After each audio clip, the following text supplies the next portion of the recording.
I stopped shaving everything for 5 years and most things for 7 years.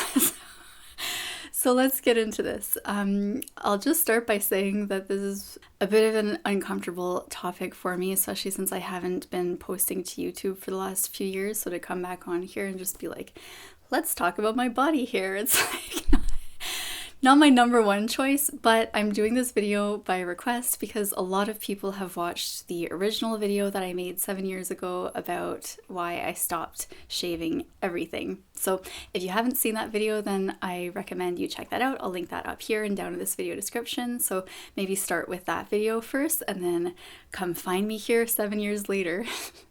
And if you hear any background noises in this video, my dog is around, so he might be making some noise here and there, but hopefully he'll be good. So let's get into it. So I spent a lot of time in this hippie community 8 years ago and 7 years ago, and in this community, all the women were completely natural, and we had a nude beach, so you could see everything, and all of the women who would go nude at the nude beach would be completely natural everywhere. And then you'd also see like just women wearing like tank tops and shorts. You could see that they all had natural body hair. And being in that community for the amount of time that I started to find that really empowering, just seeing how women would let themselves be completely natural. And in that community, I saw too that men also still found them attractive even with body hair, because for me growing up as from a preteen to a teenager to in my 20s, I heard constantly from boys and men that it was disgusting for women to have body hair. And so I found that really liberating to be in a community where women, it was almost like they had the freedom to just fully be naturally the way that God made them, the way that they are, the way that they were born from this earth, and that women naturally become. Because in our society, we've been so conditioned that women are disgusting the way we are naturally, which I see as really deep-rooted misogyny. And in my teens and 20s, I would have guy friends who would talk openly about that, about how they found it gross or unattractive if a woman had body hair. And that's something that I would say in this last 7 years, I have really shifted and grown to the point where I probably wouldn't even have anyone like that in my life. At least I wouldn't choose to be friends with anyone like that who has that deep-rooted misogyny. And so I feel like in this period, I've really strengthened and really gained a new layer of self-confidence that I don't think I fully had before this experience.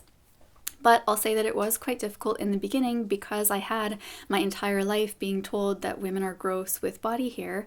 And so once I started allowing my body hair to grow naturally, it took me probably 2 years to actually feel comfortable in my own skin that way. And so I felt self-conscious when I would be out in the summertime, especially because in Canada, like we're hidden for most of the year. But for the few months of summer that we get where we're wearing shorts or skirts or tank tops or bikinis, I would feel pretty self-conscious for those first couple years. And like I talked about in that original video, I would still do sugar waxing sometimes, and so I didn't completely have the natural hair all over the place at all times.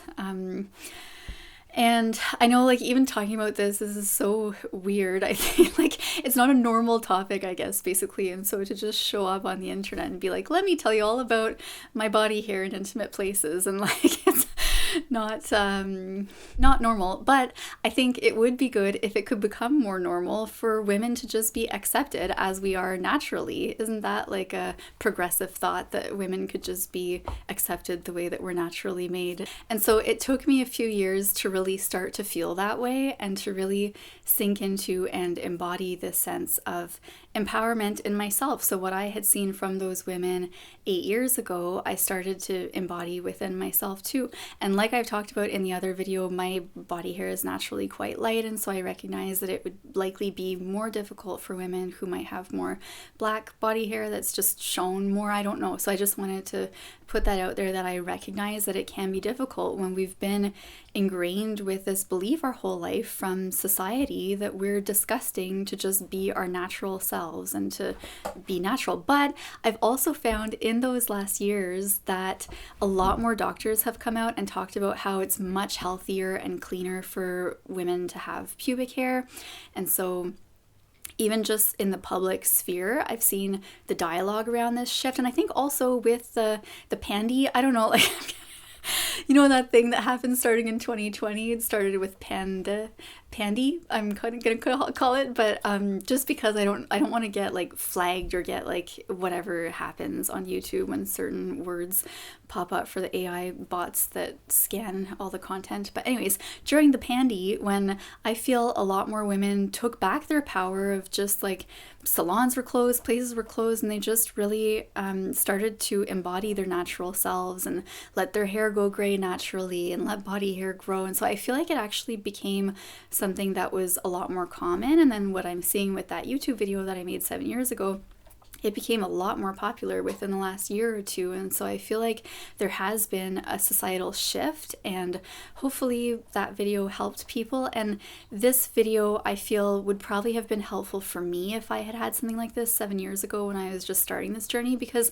it was quite uncomfortable in the beginning. And that's something that if I had had someone to be like, oh yeah, the first couple of years are gonna feel really uncomfortable, you're like retraining your mindset and your brain, you're seeing yourself differently, you're seeing society differently, you're seeing women differently and how they're seen in society and treated in society, and you might think it's something very simple, just body hair, but it actually is a huge deal, especially if you are a woman and you've experienced how that can feel to just hear constantly your whole life that the way that we are made naturally is disgusting. And you don't hear women saying that men with beards are disgusting, but that's something natural that grows, and they have the choice if they want to shave it or not. And so it's the same with women, that we have hair that grows naturally in different places, and it's a choice for us to shave it or not, or to wax it or not, and or to laser remove it or not. But we don't need to be told that we're disgusting if we don't do it, because we're actually a lot cleaner and less disgusting if we have our natural body hair. So medical studies have shown that pubic hair helps to prevent infections and illness that could be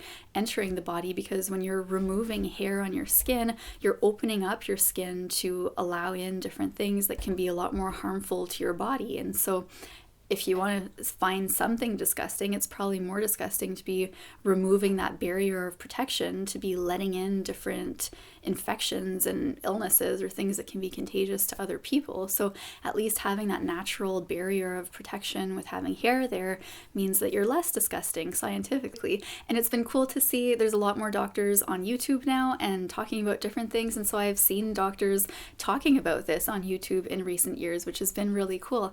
And the reason that I completely stopped shaving everything for 5 years within the last 7 years and not for that full 7 years is that because I was sugar waxing my legs, like I'm talking about with removing hair, you're removing that layer of protection, and with sugar waxing, you're removing the hair from the skin, like pulling it out, as opposed to just cutting it on the top. And so I had done it in the spring, because in Canada, we only have a few months where we're wearing shorts and having our legs revealed to the world. And so in the spring, when it got hot out, I did sugar waxing, and I did something wrong with the way that I did it. I feel like I can't remember exactly what I did, but it was something like I sugar waxed and then immediately put sunscreen on and went out into the sun. And I feel like because it was almost like having an open wound in a way, where it's not necessarily bleeding, but when you sugar wax, like you're really removing hair from the skin, and then to immediately put something on it like the sunscreen and then to go out in the sun, I ended up getting red spots all over my legs. And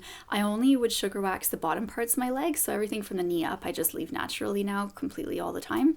But so for the bottom, like little parts of my legs, I'd have these red dots, and they lasted the entire summer that year. And so I messed things up in the way that I did it. Like if you're gonna remove hair, it has to be done like in a specific way, especially I have sensitive skin. And so for me, it's like this whole thing. And because that kind of got messed up, I just switched to shaving after that. And so I only shave the bottom parts of my legs. And so I could say I shave nothing in terms of other parts of my body, but I do shave the bottom parts of my legs for a couple months in the year in the summertime now, just because of having that issue with the sugar waxing. But it's possible that I'll go back to sugar waxing and gain the courage to do that again, but do it properly. And so another thing, I guess, that I noticed in those years, the first couple years I felt uncomfortable, but one of the things that helped me, I'll say different things that helped me was that first, like as a woman who is straight, I naturally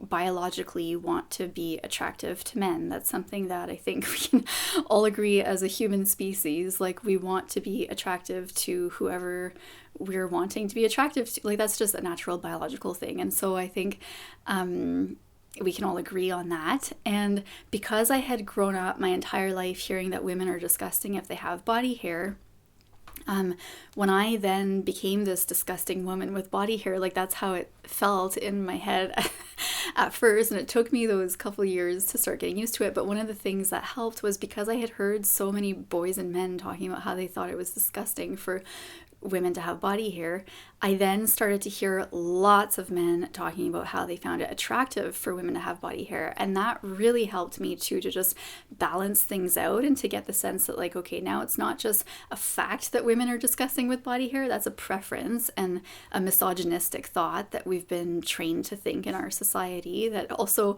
like comes from razor companies that decided at one point in history. If you look at the history of when women started to shave their bodies, it was because razor companies existed that they were catering more to men for shaving their face every day, and they wanted to broaden their market and reach. And so they started saying that women should be shaving, and they planted that idea into society that women should be shaving. And it was really just so that these razor companies could make money. And so if you understand the history of where it comes from, why women shave, and why it was told to us that it was disgusting, then you can kind of help with retraining your brain, but also hearing from men who find it attractive for women to be all natural and to have body hair was amazing. And so the first time that I started to hear that was when I was living in this hippie community and seeing all these men being attracted to all of these natural women.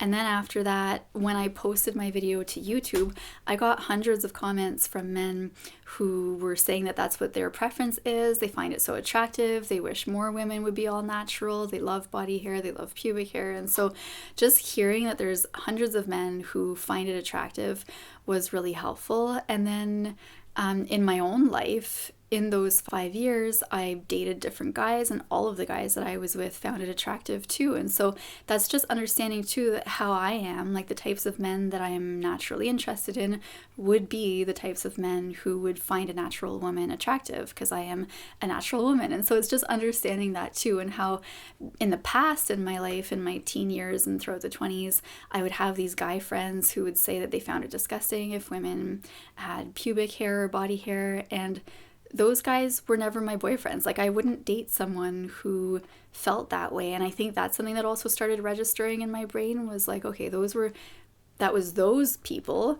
You weren't attracted to them. And so maybe we just were naturally not a good fit. And they clearly had a lot of misogynistic thoughts and beliefs to find women the way that we are naturally disgusting. And so there's no way I would ever date someone like that. I'm at a point in my life where I wouldn't choose to even be friends with someone who feels that way, because that's deep-rooted misogyny that I just don't fuck with. So I don't know how else to say that, but yeah, I don't fuck with that. So yeah, I don't know if there's anything else. I think I wrote a couple notes here. Let me see. Was there something else? No, I think I talked about everything I wanted to talk about. But if you have any questions, please let me know in the comments. If you have any thoughts or feelings, please keep them respectful. So just be kind, be considerate. And this is a vulnerable topic for me, so if you enjoyed this or found it helpful in any way, please give this video a like. Thumbs up really helps me, and it'll also just help me to feel a bit better about putting something that is quite personal out there on the internet, which can be difficult to do, but I feel like it does take some of us speaking up about this stuff in order for the dialogue in society to shift and the mindset in society to shift. And I feel so grateful to all of the people in my life who helped contribute to this experience and shifting things, because I feel like it helped me gain a sense of confidence and empowerment as a woman, and I really value and honor and cherish and appreciate that. So thank you so much for being here, and may you be happy, healthy, and free. Bye. Oh, and if you like this video, you'll probably like that one too, so check it out. See you later.